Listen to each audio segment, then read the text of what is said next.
Parce que ce qui nous attend, c'est très grave que ce qui nous est arrivé, qui est déjà horrible. Ce qui nous est arrivé, c'est que dans notre vie, ça dit la vie de nos aïeux, arrière-aïeux, ils n'ont jamais été traités comme des êtres humains. Mais s'ils n'ont pas été traités comme des êtres humains, est-ce qu'aujourd'hui, dans le fond, et quand on voit le comportement, sommes-nous traités comme des êtres humains en réalité? Il ne faut pas qu'on se trompe. Nous ne sommes pas traités comme des êtres humains. Malheureusement, dans le temps et jusqu'aujourd'hui, ils ont toujours eu la malicieuse manière de mettre ça sur papier pour indiquer que ce sont des lois. Et comme ce sont des lois, et ça est sur papier, c'est ça qu'on doit respecter. Il faut donc qu'on élève notre niveau de conscience afin de comprendre et dire non. Quand je dis que nous n'avons jamais été respectés, on n'est pas respectés, c'est pour indiquer un temps soit peu d'où nous venons. Vous avez dû entendre parler, même si c'est des mots dans leur langue, parler de traite négrière, parler d'esclavage, parler de colonisation. Aujourd'hui, on parle de néocolonialisme. On associe à ça même des questions d'indépendance. Mais est-ce que ces mots-là, dans le changement, le dénominateur commun est-il à avoir autrement? Non. Le dénominateur reste réellement commun. Et ce dénominateur commun, nous qui sommes de teint sombre, donc les Noirs, nous ne sommes pas considérés par eux comme des êtres humains. Nous sommes même considérés souvent moins que des animaux. Chez eux, nous sommes des objets. Et qui dit objet, dit quelque chose qu'on peut vendre, quelque chose qu'on peut tailler, quelque chose qu'on peut cisailler, quelque chose qu'on peut acheter chez quelqu'un. Je prends un seul exemple. Pendant la période d'esclavage, ils avaient la possibilité, quand ils viennent en Afrique, ils ramassent nos frères noirs, dont nos aïeux, quelqu'un qui peut venir de l'Afrique du Sud, et quelqu'un peut-être qu'on a attrapé au Burkina, qui vont se retrouver dans une contrée méconnue, c'est là-bas qu'ils sont croisés. Après les travaux champêtres, la nuit venue, on va regarder parmi vous pour voir qui est le plus baraqué. Et on va regarder également parmi les femmes, quelles sont celles qui ont la forme physique qui sied. Vous ne venez pas du même pays, vous ne vous connaissez pas. Mais ils vont créer les conditions, vous forcer à rentrer ensemble. Et dès lors qu'il y a une grossesse, l'objectif c'est quoi? C'est pour que votre forme physique et la forme physique de la femme puissent se répercuter sur votre produit, afin que le produit qui va naître, c'est comme ça il l'appelle, puisse être un produit qui peut leur servir de même force que la force parentale, que ce soit du côté mère, que ce soit du côté père. Mais vous imaginez un enfant qui naît de deux personnes qui ne se connaissaient pas, de par le lien corporel et par l'éducation de l'enfant, il y a un lien de sang qui reste. Un jour, vous allez voir quelqu'un débarquer avec son cheval, il dit que lui, il est à la recherche de maître d'œuvre. Il veut un être humain pour acheter. Et son collègue qui en a, donc qui a eu la possibilité de faire accoucher un enfant, il fait sortir tout le monde, et puis le passager là regarde. Il peut tomber sur l'enfant, il dit bon, lui c'est l'enfant qui veut.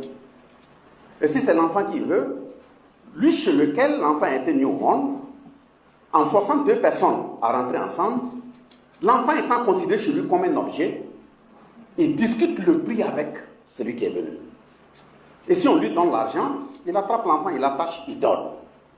Vous imaginez quelle blessure qu'on peut ressentir en une mère, à un père, qu'on voit son enfant qu'on arrache comme un poussin, et qu'on remet à un inconnu, et on remet de l'argent. Si vous vous amusez, on vous exécute, puisque vous n'avez pas droit de vie, à la limite. Ça veut dire votre droit de vie, le fait qu'il vous amène à l'hôpital quand vous ne vous sentez pas, entre griffes, quand on vous procure des soins, c'est comme quelqu'un qui appelle son vétérinaire pour voir comment entretenir son âne, son cheval, afin qu'il soit physique. Comment il faut entretenir son chien afin qu'il continue d'aboyer. C'est tout simplement ça. Donc ce n'était pas de soins.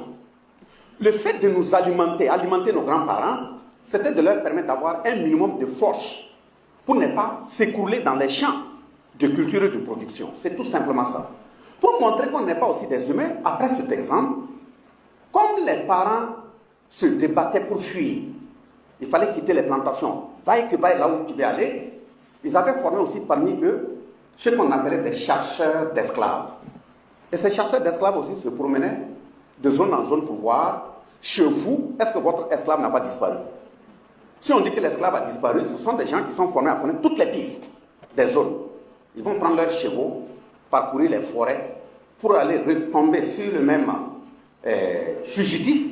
Ils vont l'attraper, le ramener, et maintenant, au gré de l'émotion du maître chez lequel il a été ramené, pour l'empêcher de repartir le lendemain, ou même un mois, on choisit de couper ses tendons au niveau du talon. On peut couper les deux tendons, c'est-à-dire il est obligé de ramper, ou bien on coupe un tendon si on estime qu'on a toujours besoin de toi petit à petit. Deuxième exemple. Troisième exemple, ils ont la possibilité de construire ce qu'on appelle des cages à oiseaux. De la même façon qu'on met les oiseaux dans des cages. Fait une cage. Si leur enfant estime qu'ils veulent regarder un animal comme dans le zoo, peut attraper un enfant noir, même une personne en main, on ferme, et puis le matin, les enfants passent contempler. Voilà le miroir passé, ce que nos aïeux ont vécu.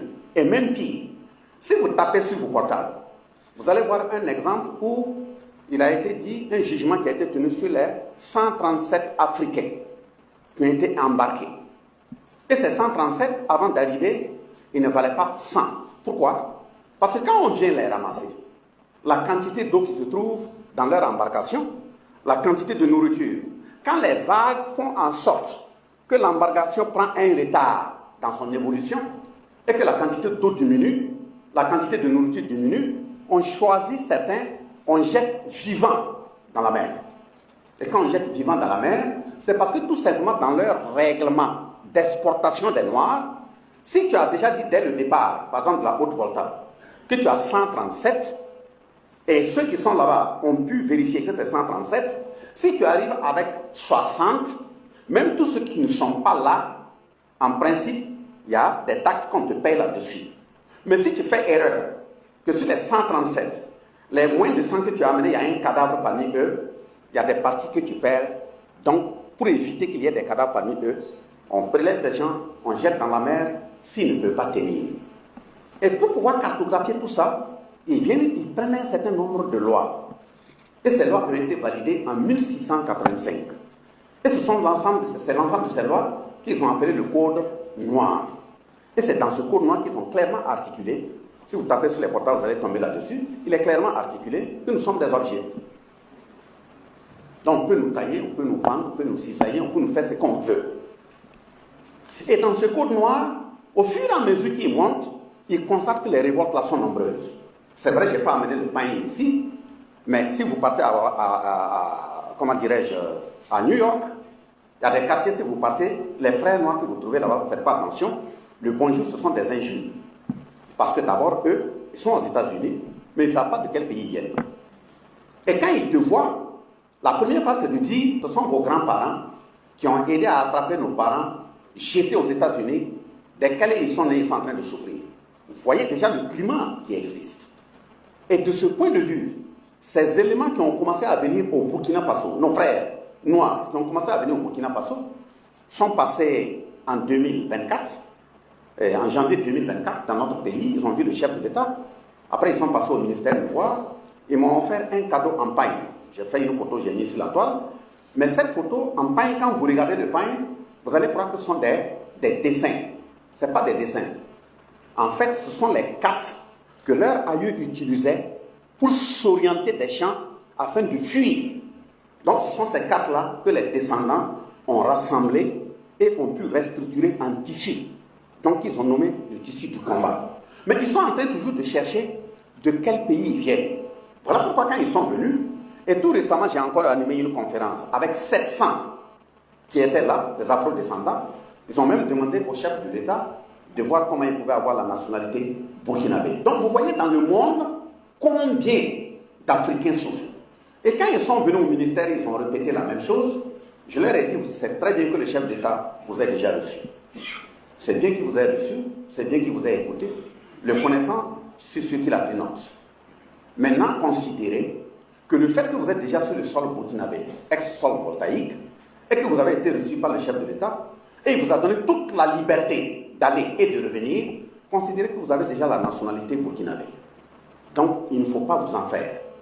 Et étant donné que vous avez la nationalité burkinabé, ça sera dans le comportement, dans la façon de faire, dans le renforcement de la fraternité. C'est en cela que vous allez vous sentir véritablement burkinabé. Ils sont partis en 2024, voilà, ils sont revenus en 2025, près de 700. Et je viens de lire un qui vient de faire une publication qui souhaite que le Burkina Faso soit considéré comme la plaque tournante de l'ensemble des Africains du monde. Et que chaque année, ils puissent se mobiliser entre 2000 et 3000 personnes.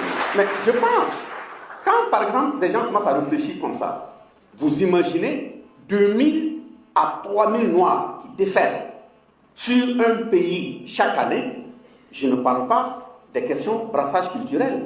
Et regardez le boom économique que cela va développer, le brassage, les relations que les jeunes vont pouvoir tisser avec de telles personnes qui ne viennent pas avec des têtes vides. Donc, de ce point de vue, je pense que c'est ça qui a justifié l'acte du chef de l'État en disant, noir où tu sois, il n'y a pas de raison, africain que tu sois, il n'y a pas de raison que tu viennes au Burkina et que tu cherches à payer un visa. Voilà pourquoi il a instruit et il a pris la décision que tout Africain qui doit venir au Burkina, le visa est désormais gratuit pour vous. Donc ça, c'est un débat. Mais c'est pour aussi dire quoi? Nous disons que quand vous prenez une force, la nature vous donne la force, cette force doit être juste. Et la preuve de la justesse de cette force, c'est quand vous l'utilisez pour essuyer les larmes des orphelins. C'est ça quand vous l'utilisez pour essuyer les larmes des veuves. C'est quand vous utilisez cette force pour permettre à la nature de se ressentir et de donner ce qu'on appelle la valeur humaine à tout un chacun. Et donc, quand je fais un petit rappel, quand ils ont vu l'exemple du pain que j'ai pris, qu'ils sont venus remettre, qu'ils ne sont rien d'autre que des produits des résultats de leur révolte, ils ont dit, bon, c'est parce qu'ils sont ensemble qu'ils continuent de se révolter. Il faut même partager leur territoire. Ils se sont retrouvés en 1884. Et quand ils se sont retrouvés dans cette conférence de 1884, ils ont partagé l'Afrique comme un gâteau, où chacun a pris son morceau empoché. Et vous voyez comment ils sont venus, ils ont encore frappé dans le réservoir humain africain. Mais si nous prenons le cas du Burkina, il est difficile de trouver un pays qui a subi les mêmes affres que ce que notre pays, appelé Burkina Faso ex-Haute-Volta, a vécu. Pourquoi cela? Parce que justement, si vous tapez sur vos portables les interviews du général de Gaulle, il a dit que s'il y a un pays avec lequel il ne faut pas s'amuser, c'est la colonie qu'eux ils appellent la Haute-Volta. Que parce qu'en Haute-Volta, donc aujourd'hui Burkina Faso, que ce sont des gens qui sont très bien éduqués, ce sont des gens qui sont disciplinés, ce sont des gens qui sont courageux, ce sont des gens qui sont dignes. Mais attention, malgré leur discipline, quand ils freinent, ils te disent qu'ils n'avancent pas. Ou bien quand ils te disent qu'ils avancent, ils ne vont pas reculer, il ne faut pas croire qu'ils vont reculer. Et donc s'il fallait armer d'autres pays, s'il fallait donner même l'indépendance à d'autres pays, il fallait surveiller ceux qui sont des voltaïques, donc aujourd'hui Burkinabé là, comme de l'huile sur le feu. Parce que ce sont des enfants qui sont indomptables. Mais justement, ce qu'il oublie, ce que lui il oublie, on arrive à dompter quelqu'un qui n'est pas en phase avec la nature. On arrive à dompter quelqu'un qui ne connaît pas son histoire. On arrive à dompter quelqu'un qui ne sait pas correctement s'orienter, il ne sait pas où il est. Mais vous-même, vous dites que l'intéressé a été bien éduqué. Vous dites qu'il est courageux. Vous dites qu'il est digne, il est intègre. Mais tout cela, ce sont des valeurs qui ont été transmises par les ancêtres. Tu ne peux pas parler au nom du vent, au nom du feu, au nom de l'eau. Et puis l'individu va venir parce que lui, il a changé de teint, il est devenu teint clair, et croit pouvoir te soumettre.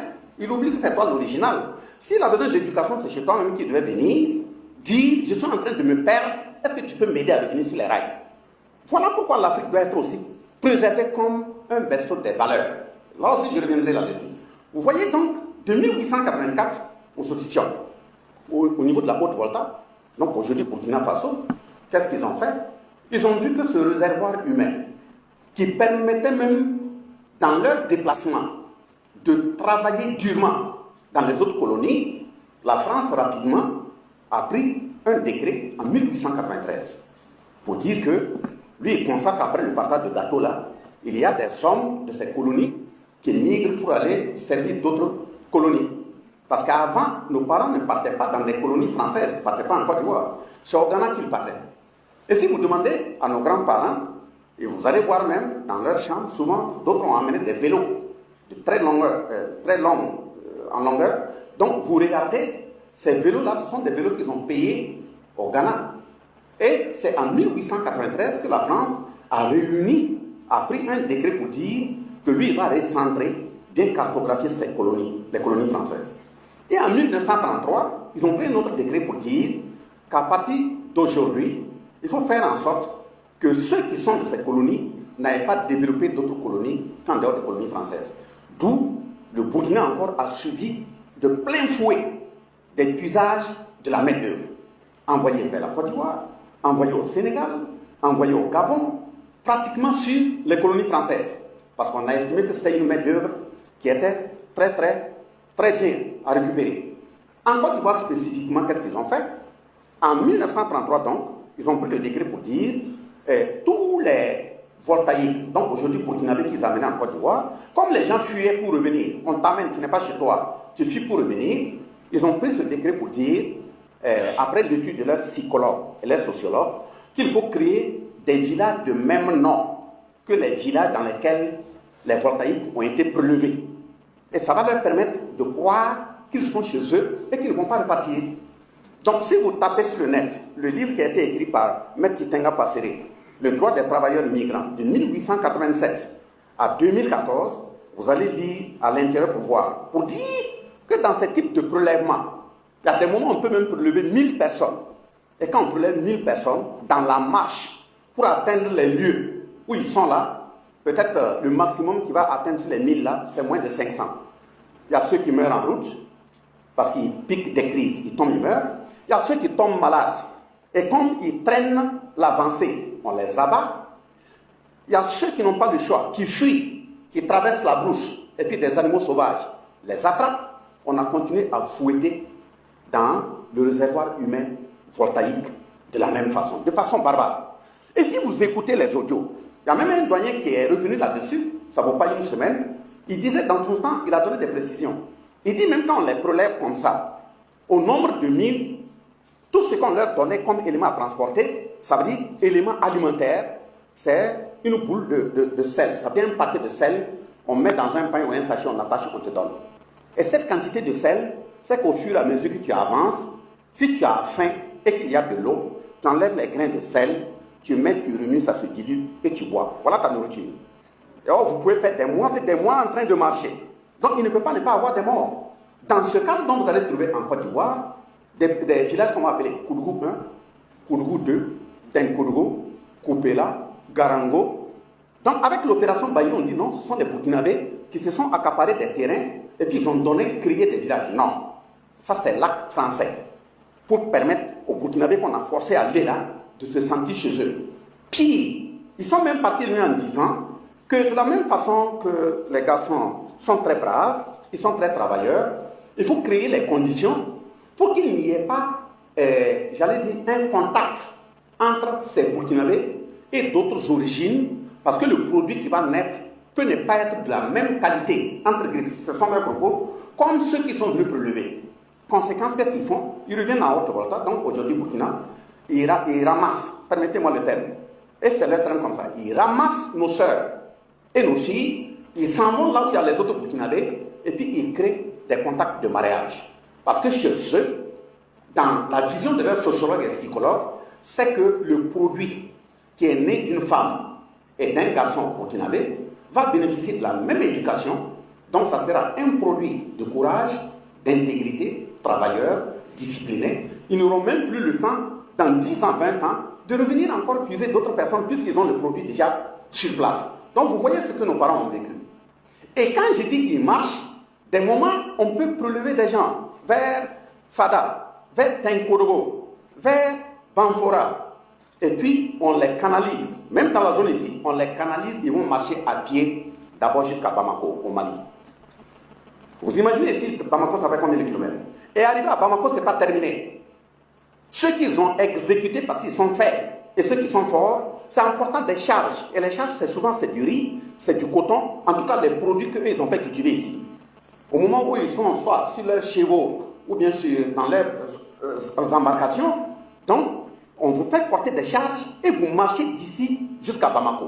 Et la nourriture que vous avez, c'est cette quantité de sel que vous mettez de temps en temps dans l'eau pour boire. Arrivé à Bamako, vous poursuivez jusqu'à Dakar. Il faut arriver à Dakar, remettre, on va maintenant déverser ce que vous avez transporté là, pour que leur embarcation emporte dans leurs différents pays. Et dans ça, il y a combien de morts? Si vous arrivez à Gorée, au Sénégal, vous allez arriver à Gorée, on va vous indiquer, vous voyez même les impacts. On va vous indiquer les cases où on mettait d'abord les hommes qu'on amène là pour vérifier les dents, la qualité de leurs dents, si vraiment c'est un esclave de valeur ou pas. Et il y a la dernière chambre qui donne tout droit sur l'océan. Et la porte qui s'ouvre sur l'océan, on appelle ça la porte de non-retour. Et cette porte de non-retour, ça veut dire quand tu arrives là-bas, pour passer par la porte et descendre dans l'embarcation, ça veut dire c'est adieu à l'Afrique. Et quand on dit adieu à l'Afrique, soit tu vas arriver là-bas vivant, ou bien si la nourriture diminue, on va te jeter dans la mer, dans l'océan. Ils sont combien qui y sont restés?